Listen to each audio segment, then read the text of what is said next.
Well, hello and happy Sunday to everyone. First, let me say if you hear the gentle pitter patter of raindrops on my roof, I apologize for the background noise. I'm coming to you live from the middle of Tropical Storm Debbie.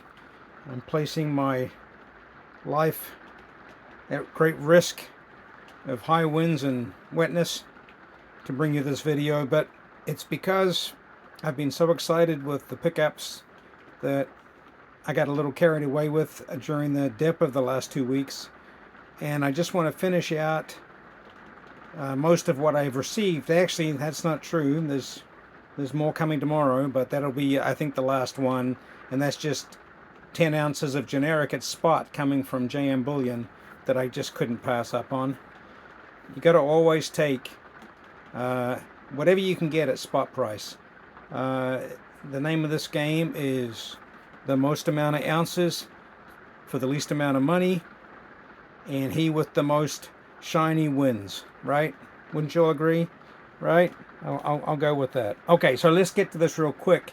I do apologize if the background noise is too loud. I'll probably have to do this again later. So in the back row here, what we have, and I apologize for the light. I'm using some artificial light. I'm using the actual tropical storm light coming through the windows. But in the background, we've got 4 tubes of COSTCO American Silver Eagles. I'm sure you've seen these before. This is a first for me. I am not going to break the seals. I'm not even going to take the COSTCO labels off, because there may be people out there who would like to have some COSTCO packaging, and there's always people who want those fresh mint seals. So these are a 2024 tube of 20 American Silver Eagles, brand new, and at this point unseen by human eye, or at least customer human eye. And I almost always open tubes because I just don't believe in premium on bullion holding up because of a seal on a tube. But in this case, I've already got several other COSTCO tubes, one of which I opened. And if you haven't seen an American Silver Eagle before, this is a 2020 Silver Eagle, just 2024, I'm sorry, Silver Eagle. And if I remember correctly, yes, the security feature, no, not the milk spots. The security feature is that missing reed right there. I'll see if the light catches it. There you go. The light catches that a little better. I have these loose 2024 Eagles on my bench here because over the last few months there's been a lot of places selling one Eagle, one maple, one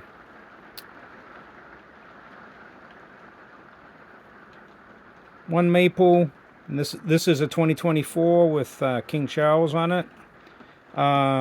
They've also sold Britannias, individual Britannias, and even Australian coins. I actually tried to take a single Australian kangaroo, even though I typically give those away.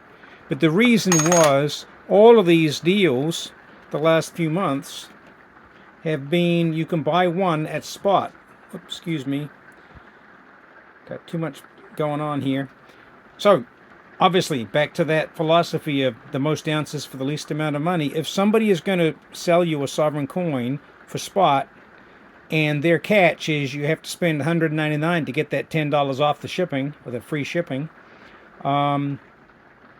there has to be something else on that site that's worth buying. Otherwise, it's really just not a good way to get a free, a cheap coin. But these ones all came at times when they would let you get more than one deal. So I would get one of each, sometimes 4 or 5 on a site. And then you'd fill the order out with whatever else it took to get you to $200. So that was kind of great to get one of each sovereign coin for spot. I'm rambling. The other thing that was really cool about that, 3 times now, I was able to get a 1 gold back for the same deal, a 1 gold back at spot. Now, if you think about it, a 1/1000th of an ounce of gold would be, at spot, would be, in that case, it was $2.34, right? Because the spot was 2,340. Right now, to get a gold back at spot, you'd be probably $2.44, because it's $2,440 for an ounce. So it's actually pretty easy math, and it's kind of neat to actually get a gold back with zero premium. Everyone says gold backs are no good because the premiums are obscene, blah, blah, blah, blah, blah. Okay, so I actually wasn't going to talk about that. I didn't get one out. I do have one here with me that came as one of these deals that I got for spot. But that's another story. So let's move along. Let's get to the point of this video. We're at 5 minutes. Other things that I picked up, I've talked about the Scottsdale 5-ounce stackers. I've talked about some copper. These are pretty neat, these copper rounds. These are Trump rounds, and I don't know if I showed them in the video when I was unpacking them, but you'll notice that it's a picture of the White House, and it's got a 47 up here in the corner, and it's got a presidential seal over here in this corner. The funny thing about this presidential seal in the copper, when you zoom in on it, it looks like a mean face looking at you out of the middle of the seal instead of an eagle. I don't quite get what's going on with that. And if we flip it, we've got, well, that's interesting. I think this copper round could be a mint error. This could be, nah, just kidding. I notice it's a 90-degree flip. Look, if I do that, it's this way. So normally it's east or west, or north and south. In this case, it's actually both. I've got to do that and then that. Whatever. Anyway, okay, so the flip side, though, let's just get back on track. The flip side is the Trumpinator. And he says, hasta la vista, Biden. Or on this side, it says, I'll be back. But on the other side, which I'll flip around, you'll notice around the top, it actually says, hasta la vista, Biden. So, okay. Too much time spent on copper, but I bought those because they were cheap and they're a novelty.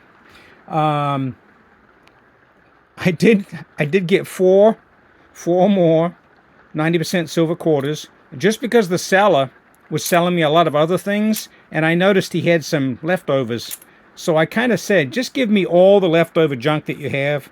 It's got to go to a good home. I can't just leave people.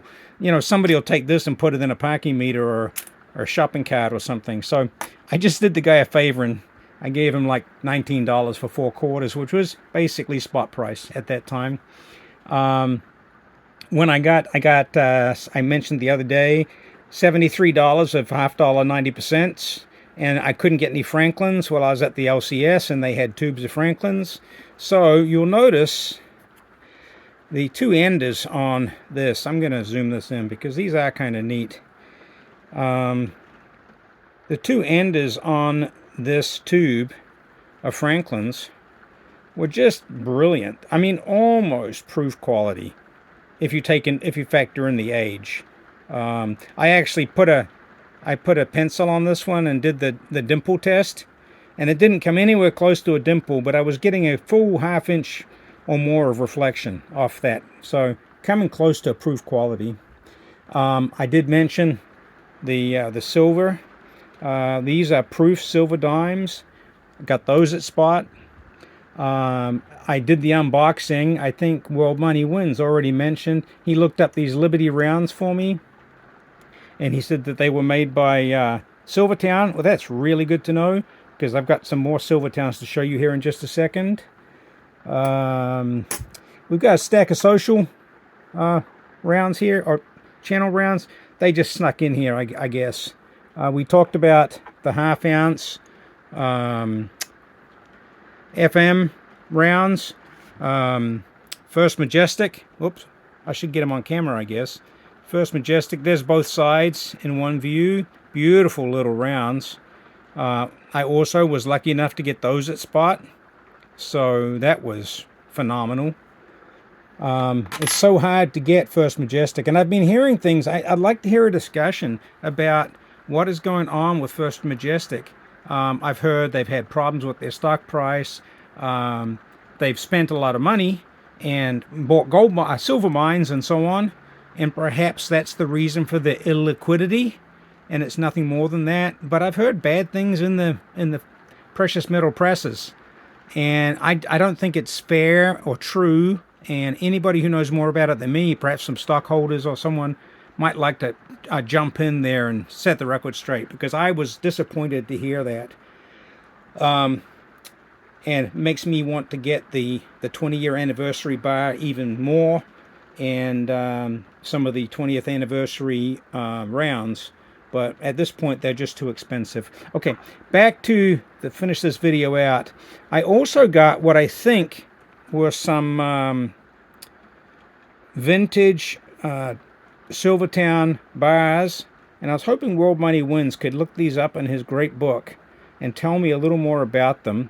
Of course, we know what this one is. There's no need to look this one up. I don't think there's anything that's going to determine what year this came from. I have tested it. It is one of the real ones, which is good to know. But I don't think there's anything that indicates, when they were made. Oh, when the West was won. I can't read that now. I'm sorry. When your home... when your horse... I can't read that. I'll look at... I didn't notice that had a slogan on there before. So maybe that will give some indication as to this age. Thank you. Another very nice vintage Silvertown. I just like the vintage rounds. I've never been a big fan of Silvertown, but these Silvertown vintage bars with this beautiful toning, just amazing. And how could I not like to have that and look at it? And I can leave this on my desk, I can leave it in my office, I can leave it on a coffee table. It's not like hundreds of dollars that we're worried about, and other people can see them and enjoy them. But there's another Silvertown logo. This one's not quite as pretty, but the eagle alone makes this one worthwhile. Now this is the one that I'm really interested in. This is a Sunshine Mint Incorporated. I can't remember what do they say now? It actually says on there. This one says Silver Eagle, and on the other side, yeah, it's silver. It's Sunshine Minting Incorporated. Now, as you can see, this is beautifully toned, well worn. It's got some damage, got some scratches. It's lost most of its shine, but it's still just beautiful. But what's missing from a Sunshine Minting or an SMI bar, right? It doesn't have the SMI mint mark, the fancy holographic thing that they put on the back of Buffalo rounds and ruin them, as far as I'm concerned. I actually have one of those with the mint mark, just a bar with the mint mark. And I grabbed that toned one that I just showed you because I really think it came from the 80s, right when Sunshine Mining became Sunshine Minting, and before they started with the mint mark on the back. So I'm really thinking this is really a little piece of history. Apart from the fact that it's beautiful, I was willing to take the risk on that. I think I paid $32 for these bars. And even though I'm not really a bar stacker, because that's just not buying at spot, I think these were all well worth the $32 a piece that I paid for them. And that's about all I've got for you today. I've talked way longer than I wanted to, 14 minutes. It's time to call this quits. Thank you for watching. I really would appreciate anybody who has not subscribed, if you would consider subscribing. It doesn't hurt. I don't put out a lot of content. I'm not going to bombard you with stuff you don't want to see. And I really like comments. If anybody can tell me what I do wrong, that you don't like in my videos, what you do like, what you want to see, I really, really, really like comments. And of course, if you have the capability to share it with other people, if you think my content is worth sharing, I'd really appreciate you doing that. We have passed the 200 mark for the the 200 subscriber giveaway, and that's well overdue. But because I've been traveling, I haven't had a chance to just put that video out and collect the contestants and do the duck race or the wheel of names or whatever we're going to do. And so that is coming really soon. So anybody who's subscribed, when that comes along, will be able to get in that drawing. And thank you all. Thank you very much, and we'll talk to you soon.